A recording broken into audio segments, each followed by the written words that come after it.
कामदा एकादशी का व्रत बहुत ही पवित्र माना जाता है। यह व्रत करने से सभी पाप नष्ट होते हैं और मनोकामनाएं पूर्ण होती हैं। आज मैं आपको कामदा एकादशी की व्रत कथा सुनाने जा रही हूँ।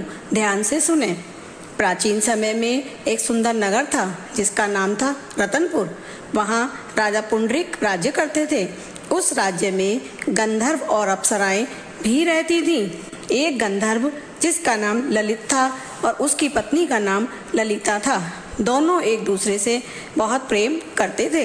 एक दिन राजा के दरबार में गंधर्व गान चल रहा था। ललित भी गा रहा था, लेकिन उसका मन अपनी पत्नी की याद में लगा हुआ था। इस कारण वह ठीक से गा नहीं पा रहा था। दरबार में मौजूद एक नाग ने यह बात राजा को बता दी। राजा पुंडरीक को बहुत क्रोध आया और उन्होंने ललित को श्राप दे दिया कि वह एक भयानक राक्षस बन जाए। राजा के शाप से ललित बहुत ही भयानक राक्षस बन गया। उसका शरीर बहुत डरावना हो गया। वह जंगलों में भटकने लगा। उसकी पत्नी ललिता यह देखकर बहुत दुखी हुई, लेकिन उसने अपने पति का साथ नहीं छोड़ा। एक दिन ललिता एक ऋषि के आश्रम में पहुंची। ऋषि का नाम श्रृंगी ऋषि था। उसने अपनी पूरी कहानी सुनाई और अपने पति को शाप से मुक्त करने का उपाय पूछा।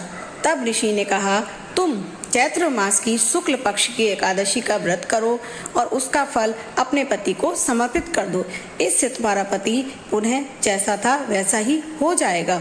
ललिता ने पूरी श्रद्धा और नियम से और विश्वास से कामदा एकादशी का व्रत किया और उसके पुण्य से उसका पति दोबारा वैसा ही हो गया जैसा था। तुरंत ही उसका पति ललित राक्षस रूप से मुक्त होकर फिर से सुंदर गंधर्व बन गया। सच्चे मन से किया गया व्रत कभी भी व्यर्थ नहीं जाता। पति पत्नी का सच्चा प्रेम हर संकट को दूर कर सकता है। कामदा एकादशी का व्रत पापों को नष्ट करके जीवन में सुख और शांति लाता है। यह व्रत स्त्री और पुरुष दोनों कर सकते हैं। यदि इस व्रत को सच्चे मन और श्रद्धा से किया जाए तो मनोकामना जरूर पूर्ण होती है। इसीलिए इस व्रत को बहुत ही श्रद्धा, प्रेम और विश्वास के साथ करना चाहिए। अगर आपको मेरे द्वारा सुनाई गई कथा अच्छी लगी हो तो मेरे चैनल को लाइक करें, शेयर करें और सब्सक्राइब करें। कमेंट में लिखें जय श्री राम।